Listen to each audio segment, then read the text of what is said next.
ओ वैदेही सहित सुरद्रुम तले हईमे महा मंडपे मध्य पुष्पकमासने मणिमये सिंहासने संस्थितं अग्रे वाचयति प्रभञ्जनसुत तत्त्वं च सद्भिगीतं व्याख्यातं भरतादिभिः परिवृतं रामं भजे श्यामलं रामं भजे श्यामलं। बंधुगण, श्लोकमंजरी साहित्यगण तरफरु आपण मानंकु स्वागत करुछि। आज आपण मानंक पई एक बहु पुरातन श्लोकर अवतारणा करिबा पई जाउछि। जो पुरातन श्लोकटीर रचयिता किए से तार प्रमाण मध्य मो पाखरे नाही, किंतु मो जानिबारे यह अति पुरातन श्लोकटीए।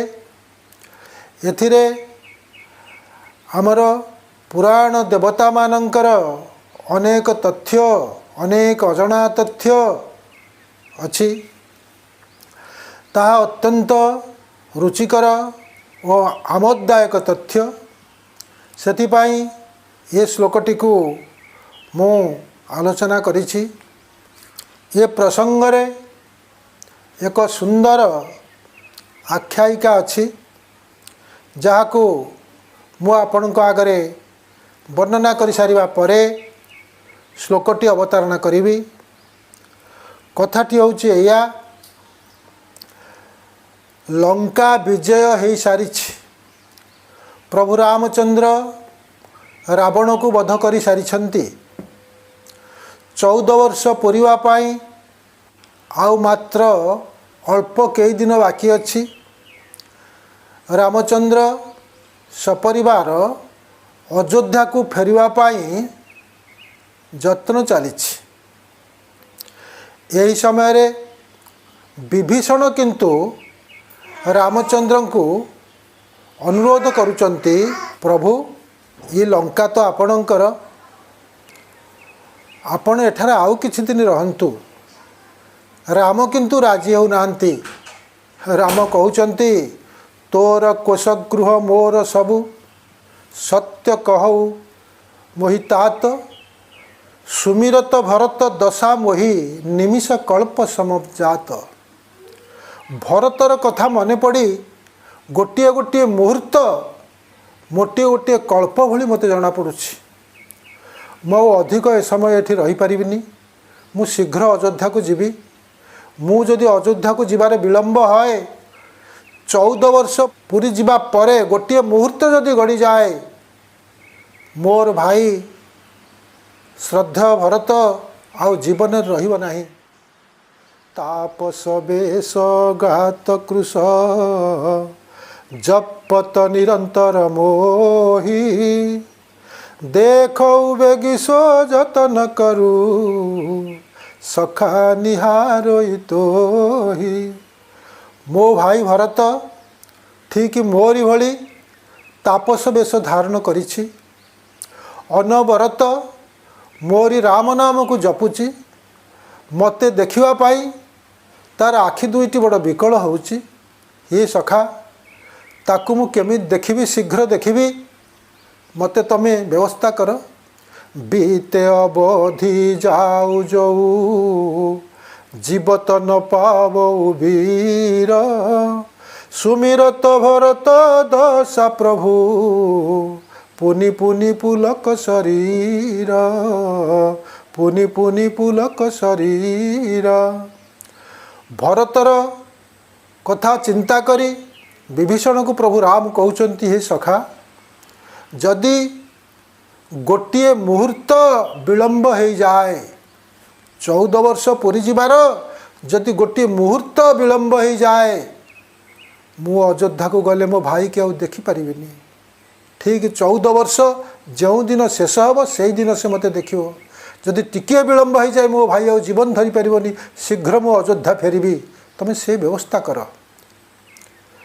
एक कथा शुणी विभीषण कहले प्रभु जदि भरत को आपण देखा चाहूँगी मु गोटे व्यवस्था करुच्ची आसतु मो सांगे ये जो प्रस्तर खंडिक देखा जाउछि ये प्रस्तर उपर आपण ठिया हंतु आपण को सब देखा जिवो। कहवा बाहुल्य रावण और जगती उपर को विभीषण रामचंद्र को नहीं गला गोटे स्फटिक शिला जो शिला उपरे दंडायमान हेले सचराचर ब्रह्मांड क्योंठी गोटाए पिंपुड़ी जाउछि क्योंठी गोटाए सरसप पड़ी ताहा देखा रावण तारी उपर ठिया है सचराचर ब्रह्मांड को देखे रामचंद्र को नहीं गले रामचंद्र से ही पत्थर उपर ठिया हो गले देखि पकैले भरतर कथा देखि पकैले माँ कौशल्या कथा देखि पकैले माँ कैकेयी रूप समग्र अयोध्यार प्रतिटी जिनिस को से पत्थर उपर ठिया ही देखि पकैले अति आश्चर्यान्वित हेले प्रभु रामचंद्र कहले हे सखा ये प्रस्तर खंडी को मु अयोध्या को नेबी अयोध्या को नवापाई प्रभु इच्छा करते विभीषण कहले प्रभु या तो मत आपण दान देइछंती ये सबू तो आपणकर ये खंडीय पत्थर कहीं समग्र लंका को नहीं गले मत मोर किसी आपत्ति नहीं। तुरंत लंकापति विभीषण कथारे पत्थर खंडिक उत्पाटन करागला तड़ा है तड़ा है समय ठीक पत्थर तले गोटे बड़ भेक बसी बेंग बेंगटीए पत्थर तले थेला पत्थर तले बेंग हठात बाहरी पड़ी रामचंद्र को देखी कहला हे राम एतत् सर्वं सन्दृश्यते रघुपते दत्तापहारिं बिना हे राम मु दुनिया रे अनेक कथा देखी हेले तुम भली गोटे दत्तापहारी देखिनी मेघ घड़े घड़े भाया शब्द कला बेंगटी से रामचंद्र को कहचे राम मु अनेक दिन हला एठी रही अनेक पृथ्वीर अनेक जिनिस मु देखी किंतु तम भली दत्तापहारी देखिनी एठी वर्तमान श्लोकटी को अवतारणा करी एपर्यंत थिला पूर्वाभास ये श्लोकटी होची कामं मूर्तिमयं शिवं क्षितिगलं पंचाननं पद्मजं बलि पृथ्वीगतं विचित्र गगने संपूर्ण चंद्रोदय नगा पक्षधरा तथा हयगणा मिष्टाम्बुबी सागरा एतत् सर्वं सन्दृश्यते रघुपते दत्तापहारिं बिना हे राम मु देखिछि ये पृथ्वी रे कामंग मूर्तिमयम कंदर्पर देह थिला कंदर्प आपण मानक भली ए भूपृष्ठ रे जीवा आसिया करुथिला किंतु से आज शिवंकर तृतीय नेत्र रे ध्वंस हेबा दिन ठौ समस्त देहरे अच्छी कंदर्पर अन्य ना मनोज मनसिज समस्त मन भितर अवस्थान से कर जाइछि किंतु कंदर्पर आज देह नहीं देह थिला बेले मु देखी थी आज तार देह नहीं मु देखुछि मु पुणी देखिछि शिवं क्षितिगलम शिवंकर देहटी संपूर्ण रूपा भलिया धड़ा चिक चिक करे तांकर कंठटी मध्य पूरा धड़ा धवल बपु समिंदो वर्ध पद्मासनस्थं भुजगबल हारं भस्मदग्धं समीशम शिव ठाकुर देह रूपा भली चिक चिक धड़ा तांकर कंठटी मध्य रूपा भली शुभ्रवर्ण थिला मु देखी समुद्र मंथन हेबा समय रे समुद्र बाहर थिबा हलाहल विष को शिव जो दिन ठू पान कले ତାଙ୍କର କଣ୍ଠ ନୀଳ ହୋଇଗଲା। ଧଳା କଣ୍ଠ ଥିଲା ମୁଁ ଦେଖିଥିଲି, ନୀଳକଣ୍ଠ ହେଲା ମୁଁ ଦେଖିଲି। ପଞ୍ଚାନନଂ ପଦ୍ମଜଂ, ଚତୁର୍ମୁଖ ବ୍ରହ୍ମାଙ୍କୁ ମୁଁ ଦେଖିଥିଲି ପଞ୍ଚାନନ ଭାବରେ। ତାଙ୍କର 5 ଗୋଟି ମୁଣ୍ଡ ଥିଲା ମୁଁ ଦେଖିଥିଲି। ଆଜି 4ଟି ମୁଣ୍ଡ, 5 ଗୋଟି ମୁଣ୍ଡ। ଏକଦା ଦେବସଭା ମଧ୍ୟରେ ଉର୍ବଶୀଙ୍କୁ ଦେଖି ତାଙ୍କ ପ୍ରତି ଆକୃଷ୍ଟ ହେବାରୁ, ତାଙ୍କ ସହିତ ନୃତ୍ୟ କରିବାରୁ ଶିବ ଠାକୁର ଉତ୍କ୍ଷିପ୍ତ ହୋଇ ବ୍ରହ୍ମାଙ୍କର ଗୋଟିଏ ଚଟକଣାରେ ତାଙ୍କର ଗୋଟିଏ ମୁଣ୍ଡ ଖସାଇ ଦେଇଥିଲେ। ସେ ମୁଣ୍ଡଟି ବର୍ତ୍ତମାନ ଭାରତବର୍ଷର ପୁଷ୍କର ତୀର୍ଥରେ ଅଛି। ମୁଁ ପଞ୍ଚାନନ ଭାବରେ ଦେଖିଥିଲି, ମୁଁ ଚତୁର୍ମୁଖ ଭାବରେ ଦେଖୁଛି। ଆଉ ଗୋଟେ ବିଶେଷ କଥା, ବଳି ପୃଥ୍ୱୀଗତମ୍, ରାଜା ବଳିଙ୍କୁ ମୁଁ ଦେଖିଥିଲି। ସେ ପୃଥିବୀରେ ଶାସନ କରୁଥିଲେ। ବଳି ଏକ ସୁଶାସକ, ହରିଭକ୍ତ, ମହାଦାନୀ ମୁଁ ଦେଖିଥିଲି, ପୃଥିବୀରେ ଥିଲେ। ବଳି ଆଜି ପାତାଳପୁରରେ ଅବସ୍ଥାନ କରୁଛନ୍ତି। ବଳି କଥାଟିକେ ଆପଣ ଏ ପୁରାଣ ପ୍ରସଙ୍ଗରେ ଆସିଲା ବୋଲିକରି ଆପଣ ଶୁଣନ୍ତୁ। ରାଜା ବଳିଙ୍କର ଦାନ ଦେଖି ଭଗବାନ ବିଷ୍ଣୁ ବାମନ ଅବତାରରେ ବଳିଙ୍କୁ ଭିକ୍ଷା ମାଗିବା ପାଇଁ ଆସିଛନ୍ତି। ବଳି ଦ୍ୱାରରେ ଆସି ପହଞ୍ଚନ୍ତି। ରାଜା ବଳି ଦାନ ଦେଇସାରି ପ୍ରତ୍ୟାବର୍ତ୍ତନ କରୁଛନ୍ତି ମନ୍ଦିରକୁ। ଏହି ସମୟରେ ପଞ୍ଚମ ତାନରେ ବେଦଧ୍ୱନି କରି ବଳି ଦ୍ୱାରକୁ ଚାଲି ଆସୁଛନ୍ତି। ସେ ଯେଉଁ ବେଦଧ୍ୱନି, ଲାବଣ୍ୟଂ ଗୋଷ୍ଠମାତ୍ରଂ ଜଗଦ୍ବସୁ ତିଳକଂ ପୁସ୍ତକଂ ବର୍ଣ୍ଣମାଳା ସ୍କନ୍ଧେ ଯଜ୍ଞୋପବୀତଂ ତ୍ରିଦଶଦୂତିହରଂ ତତ୍ପରିଚୋତ୍ତରୀୟଂ ମତ୍ତକ୍ୱକୀଳନାଦଂ ତ୍ରିଦଶପୁଲକିତଂ ଉଦ୍ବେଗଂ ଲୋମଗାତ୍ରଂ ସୁଦ୍ବେଗଂ ଧାମୟନ୍ତଃ ଦ୍ୱିଜବର ସମୀପଂ ଦୃଶ୍ୟତେ ବ୍ରହ୍ମରୂପମ୍। ବଳି ଦାନ ଦେଇସାରି ଅନ୍ତପୁରକୁ ଚାଲି ଯାଉଛନ୍ତି। ଏହି ସମୟରେ ବାମନ ଭଗବାନ ବେଦ ପଢ଼ି ପଢ଼ି ପଢ଼ି ପଢ଼ି ବଳି ଦ୍ୱାରରେ ଆସି ପହଞ୍ଚିଲେ।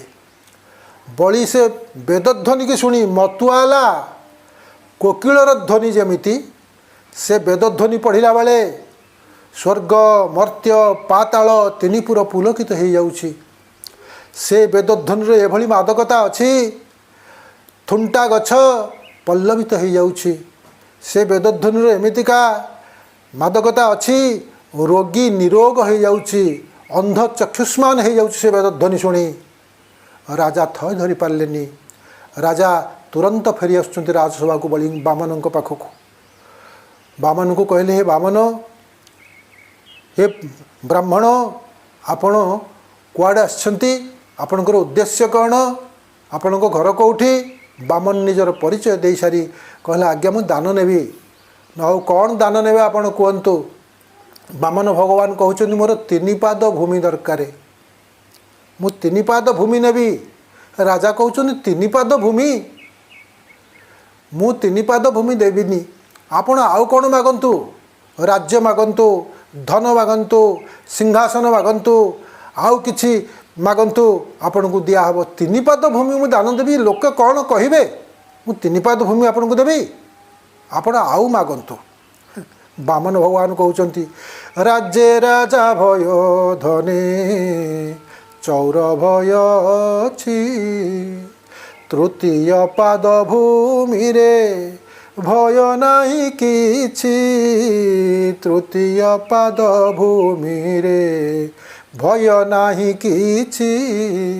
ମୁଁ ଏକ କ୍ଷୁଦ୍ର ବାମନ, ମୁଁ ଯଦି ରାଜ୍ୟ ନେବି, ରାଜ୍ୟ କ'ଣ ମୁଁ ରଖିପାରିବି?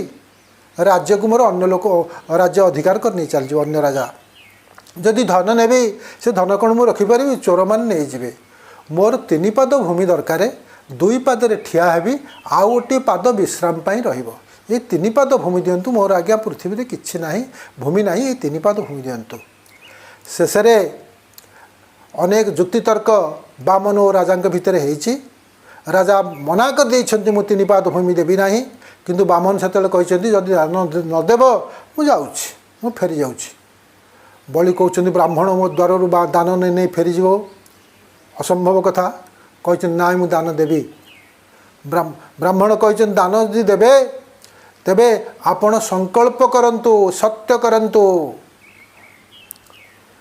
राजा सत्य करने जाउछंती राजा सत्य करने को गला बेले तंबा पात्री रे जल तुलसी अक्षत गुबाक चंदन ओ कुश ये सब दिगला ब्राह्मण संकल्प वाक्य पढ़ुचंती संकल्प वाक्य पढ़िला बेले राजा बलि बामन पाद को धोई देउछंती पाद को धोईदेले नमस्कार कले संकल्प हम पाद को धोई दौरान बामन पाद को देखई दौरान राजा बलि सुवर्ण झरी रे गंगा जल आनी बामन भगवान को पाद धोई दौरान एठी गोटे सुंदर पंक्ति अच्छी अति भावभक्तिर पदटीए मुझे आपण मान पठन करुछि जेउ पाद पद्म ध्रुवे नारद सहिते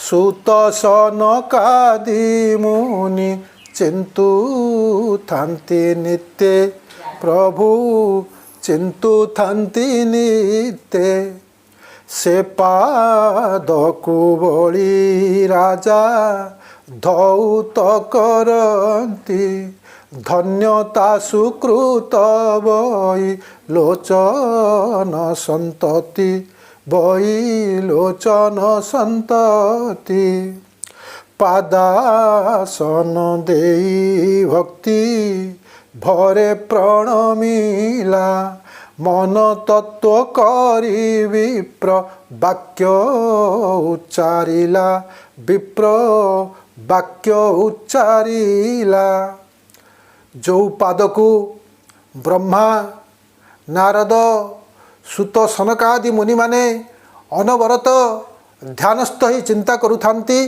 ध्यान निमिलित नयन रे देखुथांती से पाद को आज बलि राजा धोई दौरान धन्य धन्य तमें बलि राजा धन्य धन्य तमें से पाद को तमें आज धोई दौच राजा पाद को धोई देला बेले भक्ति भरे प्रणाम कला बेले ब्राह्मण आशीर्वाद करुछंती स्वस्ति न इंद्रो वृद्धश्रवा स्वस्ति न पूषा विश्ववेदा स्वस्ति नस्तारख्यो रिष्टनेमि स्वस्ति न बृहस्पते दधातु पुरुषदस्वामरुत प्रश्रीमातर शुभंयावानो विदते सुजाग्मय आशीर्वाद करुछंती ब्राह्मण आशीर्वाद कला बेले बलिराजांकर मंत्री होउचंती भृगु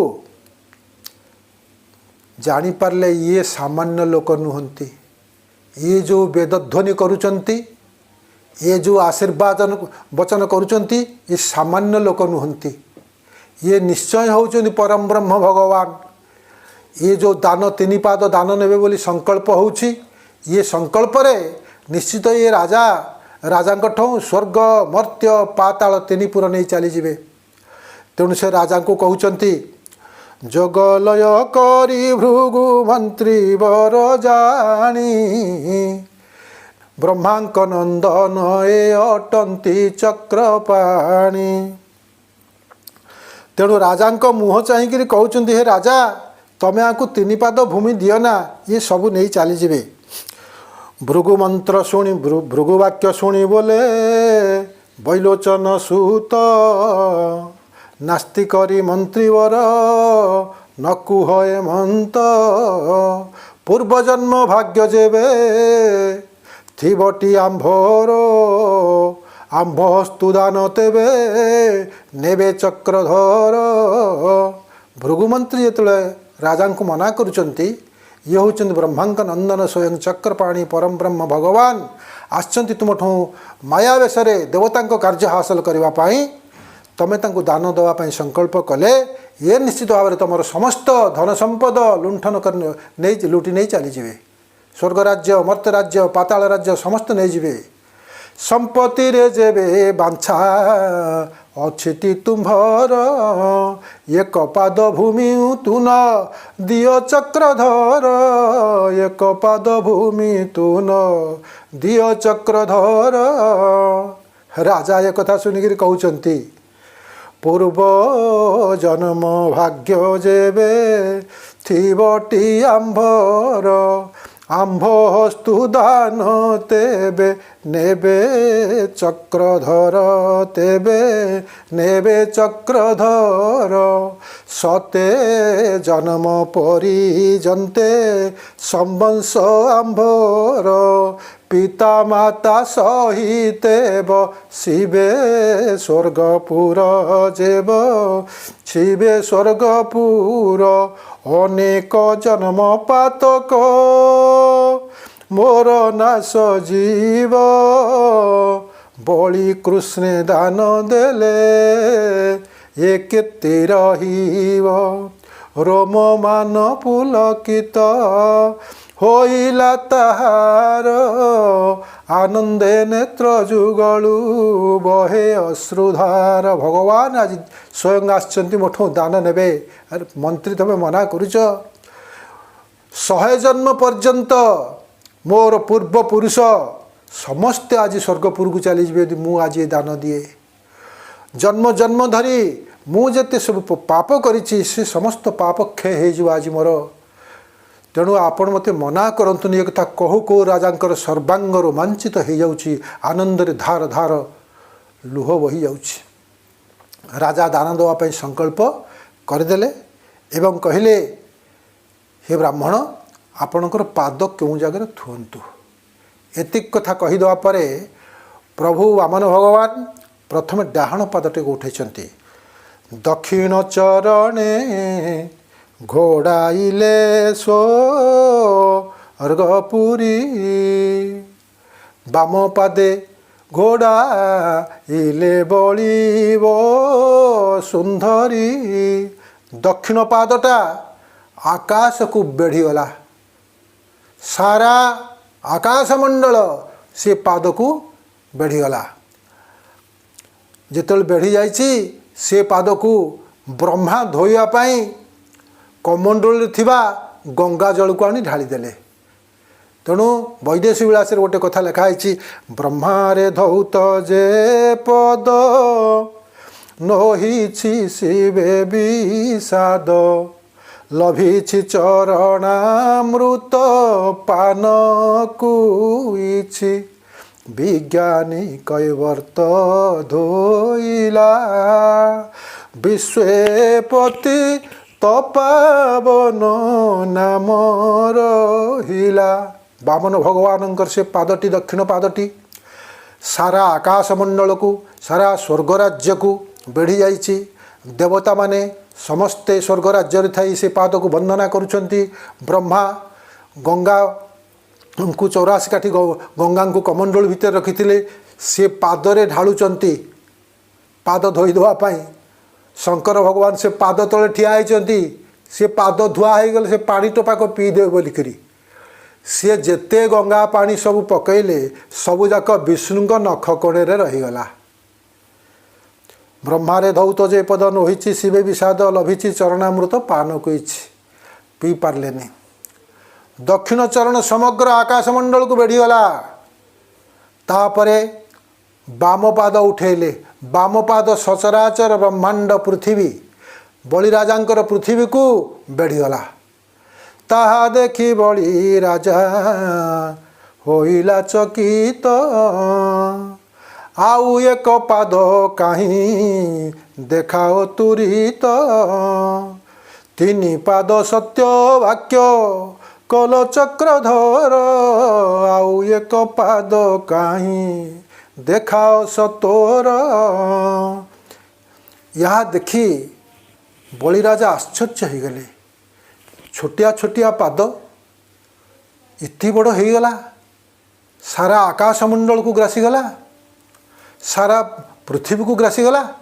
तेना आश्चर्य हो जाई पुणी हाथ जोड़ी वामन भगवान पाखे कहते हे प्रभु आपण तो 3 पाद सत्यवाक्य करिसंती 2 पाद हैला आउरी गोटे पाद कहीं आपण देखांतु।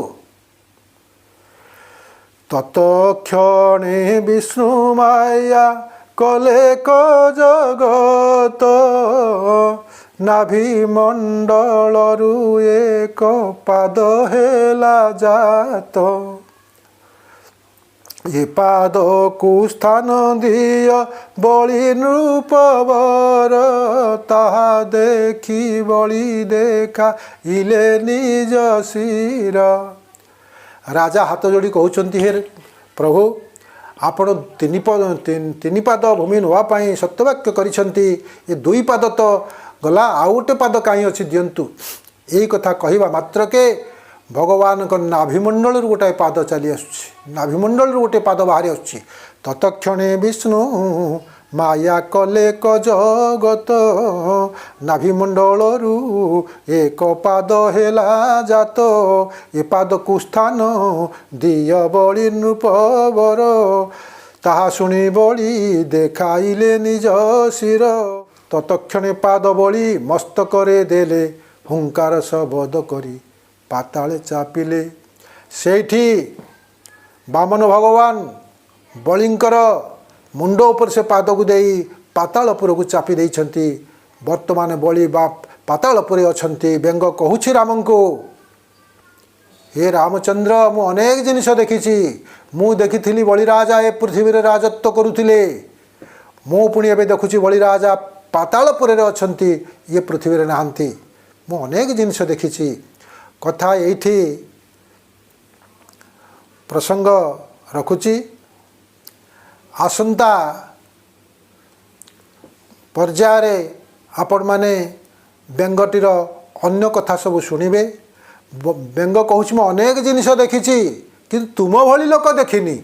देइथवा जिनिस को पुणी नहीं जीव एमितिका लोक मु कोठी देखिनी। जो मैंने देइथवा जिनिसटा को नहीं जानती तांको दत्तापहारी कहती। तमे लंका राज्य को जय कल, विभीषण को दान कल। विभीषण रे लंका राज्य गछ पत्र पथर नई नाल मनीष सबू राजा विभीषणकर दे सारी तमें पुणी पथरटा नापी चाहूच। यह एक दत्तापहारी काम। मु अनेक ये तो सर्वं सदृश्यते रघुपते दत्तापहारी बिना। मुझे बहुत जिनस देखी तुम भली एक दत्तापहारी लोक देखी ना। यही कथा कही केवल जो पुराण कथा सब आलोचना होती 7-8टी पुराण प्रमाण एथि। ये गोटे दुईटी कथा मुझे कहली। आउ जो कथा सब रहा परवर्ती पर्यायर आपण मैंने सब शुणिबे, अपेक्षा करेंगे। ये वीडियो को आपण मैंने समस्ते शीघ्र वीडियोटी देखला मात्र के सब्सक्राइब कर दिंतु। एति कही रोची। ओं सर्वे भवन्तु सुखिनः, सर्वे सन्तु निरामयाः, सर्वे भद्राणि पश्यन्तु, मा कश्चित् दुःख भाग् भवेत्। ओं शान्तिः शान्तिः सुशान्तिर्भवतु।